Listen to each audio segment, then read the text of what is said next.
잘 사는 사람은 자산을 많이 갖고 있고 지금과 같이 돈이 많이 풀리면 자산 가치가 점점 올라가잖아요. 노동 수입은 거의 제자리고요. 그러니까 잘 사는 사람은 더 잘 살게 되고 돈이 없는 사람은 노동하니까 별로 오르지 않으니까 빈부 차이가 점점점 커지는 거죠. 근데 이렇게 자산을 쪼개서 가난한 사람도 뭐 10만 원도 좋고 뭐 100만 원도 좋고 강남에 있는 아파트 같이 소유하는 거예요. 그 다음에 빌딩도 같이 소유하고 뭐 BTS나 뭐 이러한 좋은 컨텐츠에도 같이 소유를 하면 그 가치가 올라가면 모든 사람한테 혜택이 다 돌아가는 거잖아요. 그래서 이것을 이익 공유 시스템이다 이렇게 얘기도 하고요. 이렇게 만든 것을 뭐 프로토콜 경제라고 하기도 해요. 그래서 제가 볼 때는 다 같이 잘 사는 자본주의의 가장 중요한 플랫폼이 바로 이런 토큰으로 말미암은 블록체인 플랫폼이다 이렇게 말씀드릴 수 있겠습니다.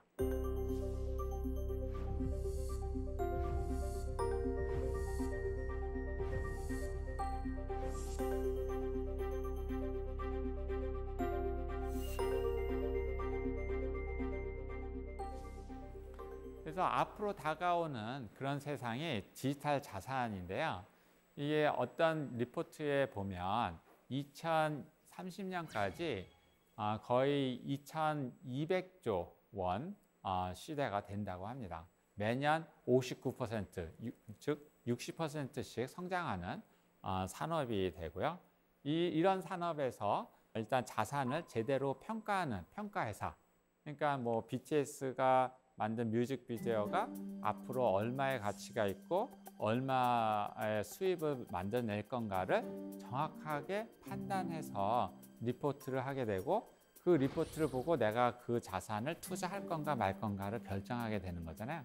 그래서 이런 평가회사가 필요하고 또 이러한 뭐 금이나 은이나 뭐 부동산이나 또 지적재산권 뭐 이런 컨텐츠를 담보로 토큰을 발행하는 토큰 발행 회사가 이제 나오게 된다는 거죠. 그리고 이렇게 만든 토큰을 디지털 자산을 거래할 수 있는 거래소가 나온 거죠. 그래서 이 세 가지가 독립적으로 잘 법적으로 세팅이 되면 전 세계 부동산이 얼마나 많아요. 전 세계 금이 얼마나 많아요. 그것들이 다 토큰으로 돼서 예를 들어서 뭐 지금 현재 부산이 블록체인 특구인데 뭐 부산의 그 토큰들이 만들어 발행이 돼서 거기서 거래가 되고 전 세계로 팔려 나가면 거기서 나오는 수수료만 해도 우리나라 전 국민이 그 먹고 살 수 있는 그 정도의 부가 된다라고 하는 거죠. 그래서 세계는 이러한 기회를 보고 어떻게 규제를 제대로 빨리 설정해서 이 산업을 키우냐 서로 경쟁하고 있거든요. 그래서 우리나라도 빨리 이 경쟁에서 잘 경쟁력을 갖춰서 좀 이 분야를 선도해 가면 좋을 것 같습니다.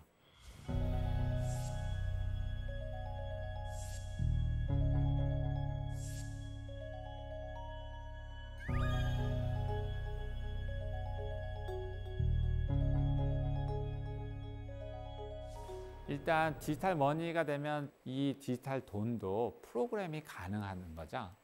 돈을 프로그램 가능하다는 건 또 무슨 말일까요? 예를 들어볼게요.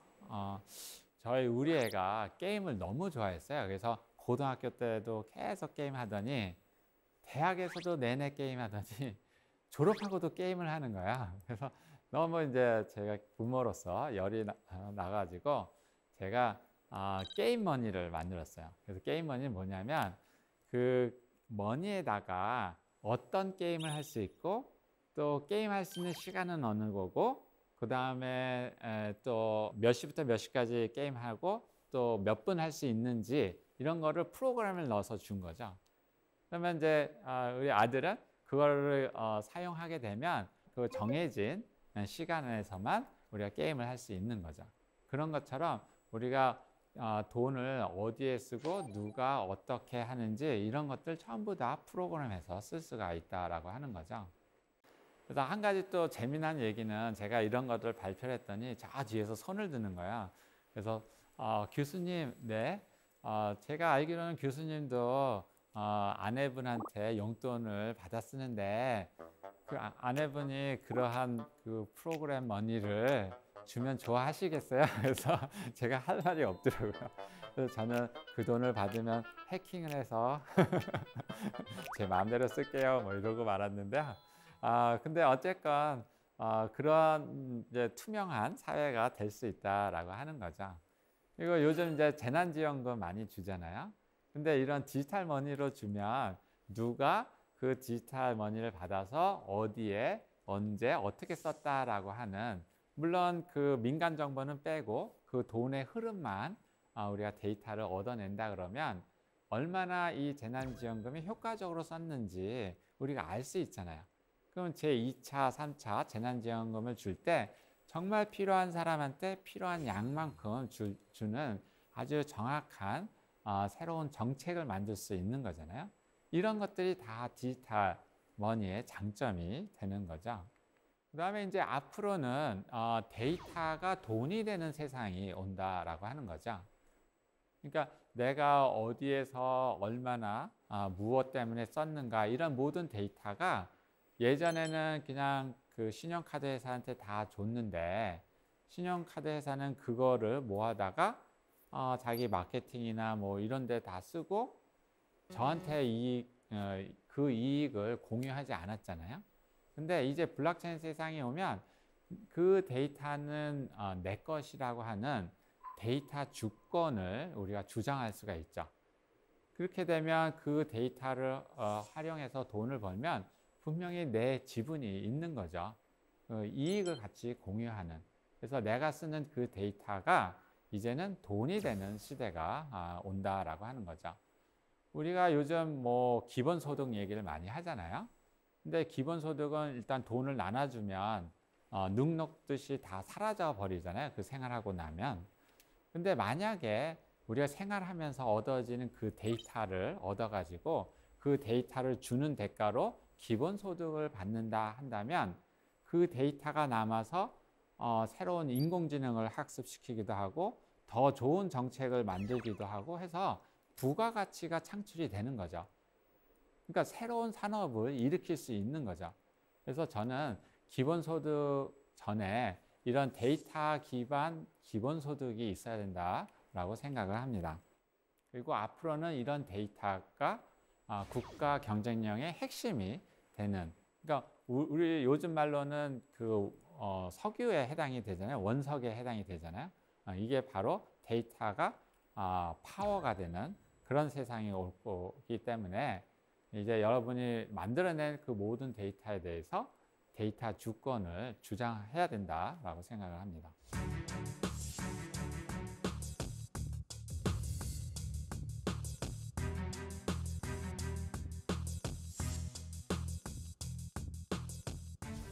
자, 우리는 무엇을 그러면 준비를 해야 될까요? 첫 번째로 우리가 파괴적 디지털 혁신을 이룰 수 있는 조직 문화를 갖춰야 됩니다. 지금까지 1차, 2차, 3차 산업혁명에서는 사실 예를 들어서 이거를 만든다 그러면 A라는 사람한테 껍데기를 만들고 B라는 사람한테 하드웨어를 만들고 C라는 사람한테 소프트웨어를 만들고 이렇게 수직적으로 우리가 통제를 해왔어요. 그러니까 중앙통제 시스템이죠. 근데 4차 산업혁명에서는 창의력을 극대화해야 되잖아요. 우리가 누구한테 지시를 해가지고 창의력이 키울 수 있을까요? 예, 창의력을 키우려면 바로 스스로 알아서 할 수 있는 자율을 줘야 되죠. 그리고 그 자율된 각각의 개인들이 서로 협력해서 일을 할 수 있는 수평적 문화를 가져야 되는 거죠. 그래서 블록체인에서 보면 이게 다 탈중앙화, 분권화되어 있잖아요. 그러니까 각 개인들의 권한을 주고 이 분권화된 각각의 컴퓨터들이 서로 합의를 이루어서 결정하는 게 바로 블록체인이거든요.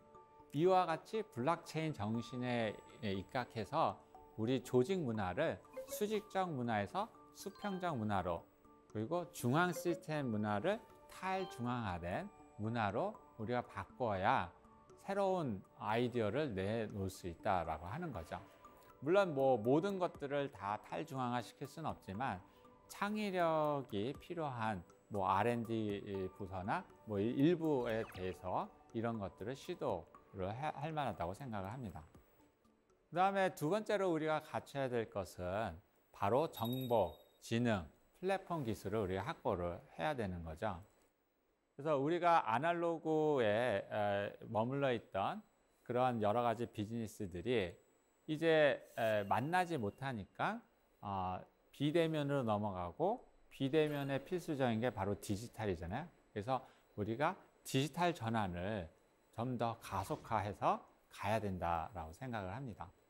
그리고 여기에는 디지털이 갖고 있는 특성들, 데이터를 남기고 인공지능으로 학습해서 개인 맞춤형 서비스를 할 수 있는 굉장히 중요한 강점이 있다고 생각합니다.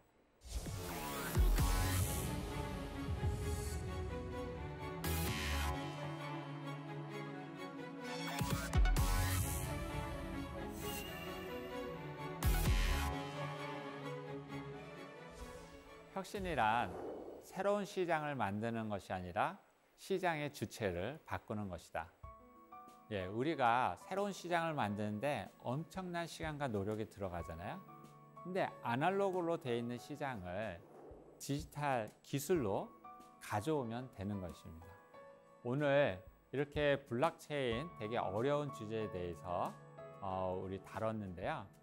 블록체인은 4차 산업혁명의 굉장히 중요한 기술로서 어렵더라도 여러분들이 많은 관심을 가지고 준비를 한다 그러면 앞으로 여러분이 살아가는 세상에 있어서 선도할 수 있다고 생각합니다. 이것으로 마치도록 하겠습니다. 감사합니다.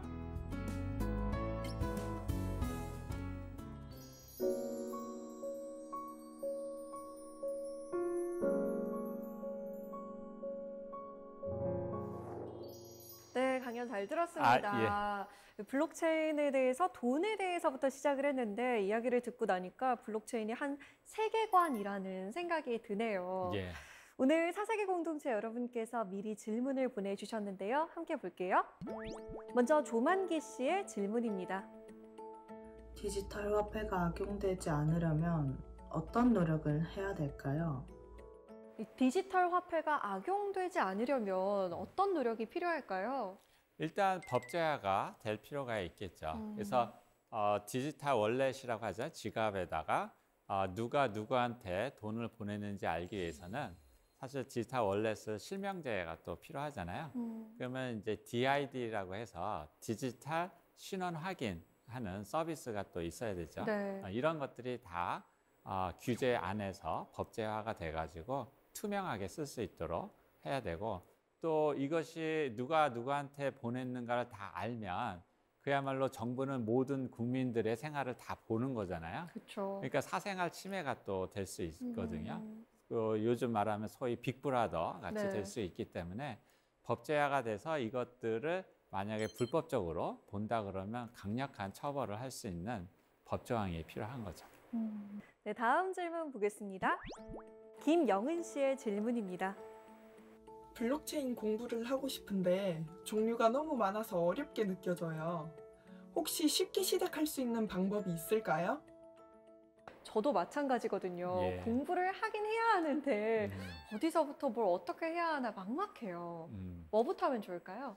일단은 블록체인에 대해서 많은 언론에서 기사들이 많이 나와 있거든요. 그거부터 먼저 공부를 하시고, 또 유튜브 보면 되게 쉽게 설명한 부분이 많이 있거든요. 그것도 또 공부하시고 하나씩 공부하면 될 것 같습니다. 네, 오늘 교수님이랑 대화를 나누면서 좀 뿌옇게 되어 있던 블록체인에 대한 이야기가 좀 명확하게 정리된 것 같습니다. 오늘 강연 잘 들었습니다. 고맙습니다. 예, 고맙습니다.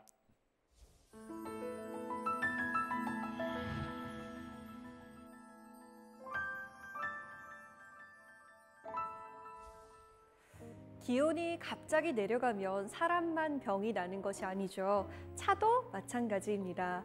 추위에 놀란 자동차가 시동이 걸리지 않아서 눈길에 넘어지거나 도로에 주저앉기도 하는데요. 이맘때 그래서 꼭 필요한 것이 부동액과 엔진 오일입니다. 평소에는 잘 모르겠다가도 이럴 때 큰 위력을 발휘하는 이런 제품들처럼 배려하는 마음이 얼지 않게 해주는 부동액이나 오해가 쌓인 부분들을 사르르 녹게 해주는 엔진 오일 같은 제품들이 있었으면 좋겠다는 생각이 듭니다.